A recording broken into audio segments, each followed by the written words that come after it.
Joao Felix to Manchester United. It looks like he's not going to stay at Chelsea, with Chelsea having to spend any remaining cash they have left on someone that can finish and score goals, because they're absolutely outpaying Liverpool, but they can't hit a barn door. But reportedly, Joao Felix unlikely to stay at Chelsea, and Ten Hag wants the guy. He's a big fan of the guy. Joao Felix obviously been very good at Chelsea, apart from he's playing in a crap side, and that Joao Felix is actually open to joining United. He probably would have gone to United over Chelsea had United, the Glazers, been willing to pay his loan fee, which was, you know, it was a big loan fee. I'll give them that, but we've ended up without Weghorst. Imagine we got Felix and not Weghorst. Oh my, oh my, oh my.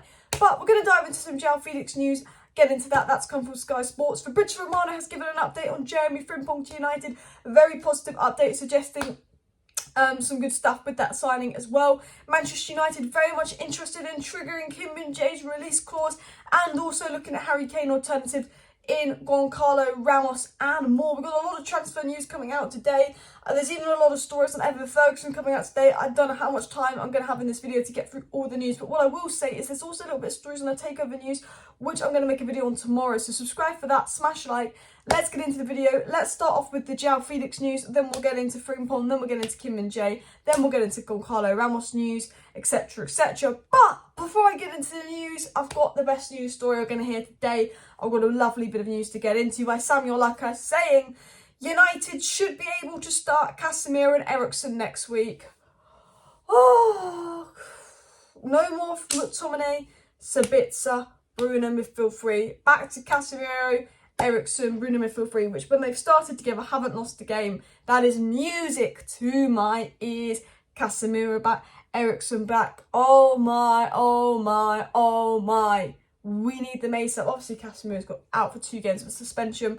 We play Brentford tomorrow. There's going to be no Casemiro, which, yes, that is worrying because Brentford are a good side and I don't think we're going to beat Brentford, but we are at home and we have been good at home.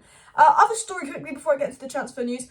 8-match ban for Mitrovic. Look, I get it was bad what he did, and maybe you've got a set example, you can't treat your refs like that. But let's be honest, it should be a 3-match ban and you move on. 8 matches is them trying to make a scene out of it. I think it's harsh, and I'm a United fan, not a Mitrovic or Fulham fan, even though it happened against United. 8-match ban is insane. That's a very long ban. And do you know what's really annoying me is that Casemiro ban. He got 4-match ban, and I look at that Casemiro ban and I go, the same guy on VAR has given Casemiro a straight red twice. And that same guy on VR has seen people do this and not give them a red, and has seen people win the ball and then go in the studs and not give a red. But it's only when it's Casemiro it's a red. I think that there's agendas against certain players with VR, because Casemiro shouldn't have been suspended because Matip just made that same pretty much foul, and Mitrovic 8-match ban is crazy. And you know, I can't get in this VR rant. I'm still fuming about that, the fact that Casemiro is suspended for another 2 games. I'm still boiling and livid inside. Honestly, I don't even want to talk about the ban. So I want to talk about Joao Felix. It was said by Sky Sports that Manchester United reportedly aiming to beat Chelsea to signing Joao Felix this summer, and that Erik ten Hag very much wants Joao Felix and he is on his summer transfer list. Now, this has come from Sky Sports, credible source. Also, we know for sure that Erik ten Hag does want Joao Felix. He wanted him in January. The 3 players Erik ten Hag said to United that he wanted in January for striker was Goncalo Ramos, Cody Gakpo and Joao Felix. He said they're my 3 options for attack. He also said I'd like Frimpong at right back, but if we don't sell Wan-Bissaka, we can miss out on right back because striker's the #1 priority. That's what Erik ten Hag said to the board, and guess what? Manchester United got absolutely none of those players that ten Hag said that he wanted to the board, because Manchester United were in a debt crisis and couldn't back him in January. Now, the debt crisis at Manchester United is so bad that if the Glazers are the current owners, I don't know how we're going to get ten Hag's transfer people in, because Manchester United have got to pay back 200 million in debt by June 30th, which gives me more and more confidence there'll be new owners in, which gives me more and more confidence that United could win the race to sign Joao Felix, have we get new owners, especially because Chelsea, yes, as good as he is, do they want to spend all their money, and they could be breaching FFP. They want to be spending all their money on another kind of winger centre forward who's not a natural goal scorer. You know, I guess United need a natural goal scorer as well, but you know, he works when you've got someone like Rashford that's a goal scorer. Chelsea don't have a single goal scorer at that club.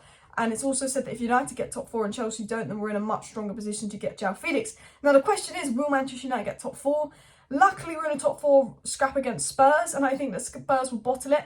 And also, I think we'll get top 4 because we will have Eriksen and Casemiro back soon, and I think all will be restored. I think we'll have a crack game against Brentford. I think we'll have a crack game against Everton. I think some fans will be stupid and say Ten Hag out, but I trust you. When Casemiro and Eriksen are back, it will be back to good. As long as Casemiro doesn't go and get another straight red. Now, I'm actually terrified when Casemiro plays he's going to get a straight red. I'm worried that these 2 straight reds for Casemiro could do some stuff to his confidence and maybe do some bad stuff to his season. But then again, he's such an experienced professional, so many years at Real Madrid without getting a straight red. I think he's just probably still have the confidence to overcome that. But Joao Felix United, I keep an eye on this. I'm glad that the rumours are back. I think he's looked good at Chelsea. I think he's a good player. The only thing with him is I think he's one of those slightly overpriced, overrated player that Atletico Madrid will want us to pay a lot of money for because they paid a big price tag. But I'd be open to Joao Felix because I think he's very much someone that could link up with Rashford and Antony. I think although he's not an actual goal scorer, although I think Kane and Osimhen are more suited to this United squad, without a doubt, you know, if we'd assigned Joao Felix and not their cut in January, we'd be levels above. He's someone that could get the best out of Rashford and Antony and he'd score a few goals. So definitely someone I'd like to see. Going into the next transfer story on Frimpong. Fabrizio Romano said that Manchester United have been chasing Jeremie Frimpong for months. Romano also said back in January that we're scouting the guy and that if Wan-Bissaka went, we'd make a move for him and he'd be around the 20 million mark. Fabrizio Romano very much confirming United all in for Jeremie Frimpong. They've been looking at this guy for months. And I do think this is a deal that will happen. Obviously, you know, it was said, you know, yesterday that talks between Jeremie Frimpong and Manchester United have started. The first round was very positive. Ten Hag admires the player and Frimpong is open to leaving Leverkusen in the summer. We also know that they've just signed a new young right-back, Leverkusen. You know, if a player wants to come to United, had talks with United, Leverkusen will let him go and Leverkusen have signed his replacement. The deal is very much going to happen as long as United don't stall it, take their time and let someone else swoop in. It's like Gakpo. PSV told Gakpo he could go. Gakpo wanted to leave. Clubs wanted Gakpo. Liverpool got him because they paid the money and United didn't. I think Frimpong's the same. I think he'll go to United if we pay the money for him. He can very much leave. It's just up to whether United pay the money or not. But Ten Hag wants him and we know that for sure. The next story coming out was about Kim Min-jae. Now, I believe United will sign a centre-back. A report came out that Manchester United will sign a striker, a number 8, and someone as defensive reinforcement, whether that be right-back and centre-back. It was right-back, and they said if Maguire or Lindelof was to go, they get a centre-back as well. So I think this summer, it's a midfielder, it's a striker, it's a right-back, and it's a centre-back. Now, I think the centre-back will either be Kim Min-jae or Jurriën Timber. Now, a reason I think United are looking at Kim Min-jae is because he's got that release clause, which is about £35 million, 40 million euros, or I think it might be £40 million, which is an absolute bargain considering how good he's been at Napoli. And it was said today that Manchester United have expressed interest in activating the 40 million release clause of Napoli's Kim Min-jae. Now, I think multiple clubs would be open to, activating that release clause, and Kim Min-jae might have a choice of clubs that he could go to. But I do think United, if they sell Maguire and they get 25, 30 million for Maguire, if you replace him with Kim Min-jae, that is like the perfect replacement because you've got someone that's really going to give Varane some strong competition in that team. Maguire and Lindelof don't give Varane really that competition, whereas Kim Min-jae could. However, I do still think that, you know, maybe for United to get the best out of centre-backs, they potentially need a goalkeeper that can allow them to play a higher line. But I do think that one more season out of De Gea won't be bad. I think De Gea makes a lot of great saves. I think he is underrated by the fan base in the sense of he makes a lot of saves, he's reliable. But I do think in the long-term plan, does De Gea suit the way that Ten Hag wants to play? But I do think Kim Min-jae is one to keep an eye on. I do think if we don't get Kim Min-jae, we'll go for Timber. I think Timber, Frimpong, Kim Min-jae transfers to keep an eye on. Joao Felix could be one to keep an eye on. Obviously, Kane is one to keep an eye on. It said that Harry Kane to United could be like the De Jong saga. You know how we have a transfer saga every summer? We had Bruno Fernandes, then we had Sancho, and then we had obviously the De Jong one. They said that Harry Kane could be that De Jong-like saga.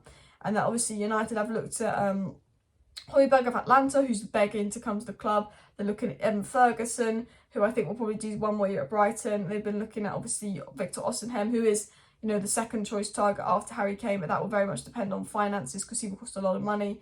But they've also reportedly been looking at Goncalo Ramos. Now, we know from Fabrizio Romano that United, like Goncalo Ramos, was scouting a lot in January and that, you know, he's a player that Ten Hag likes. It was actually said today that he could be around £70 million. Benfica will be willing to sell him for £70 million, which, considering that, you know, Kane's got 1 year left on his deal when he's 30 and Levy's asking for £100 million and Osimhen's around £120 million, £70 million for Goncalo Ramos seems like a good deal. Now, it was said by Footy Insider, and I will say to you, Footy Insider isn't the best source of information, so do keep this a pinch of salt. Everything else I've said has come from good sources. This hasn't come from the best source in the world. But it was said that Manchester United are plotting a summer deal for Benfica star Goncalo Ramos if they fail their pursuit of Harry Kane. Now, it was also said that obviously because of Daniel Levy, his tough demands, and him not wanting to sell Kane to Premier League rivals, that it might be difficult for Manchester United to obtain Harry Kane, which is why they would look at someone like Goncalo Ramos. Now, I do think that Victor Osimhen would probably be number 2, but I do think Goncalo Ramos is number 3 option. And I was saying this in the live stream the other day, I do think realistically Goncalo Ramos could be the easiest striker to obtain, because we know Benfica will sell. We know the player would definitely want to come to United. It just depends on the competition for him. He's also affordable price. Daniel Levy will make it very difficult to get Kane. It could be De Jong Saga 2.0.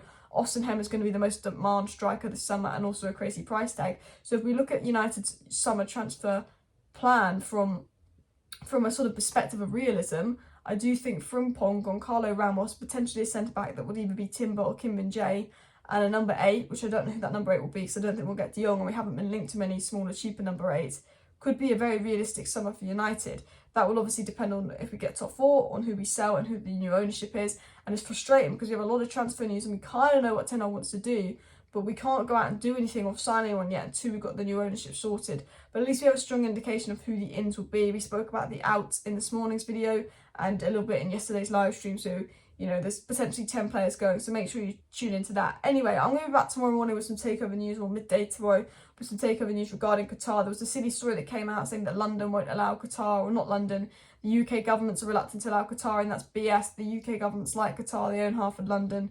They're not going to stop Qatar owning United. I wouldn't worry about that. And we've got a bit of update about, the bid is here and back, etc. from Rain. So do smash like, do smash subscribe. Thank you for watching. See you next time. Bye.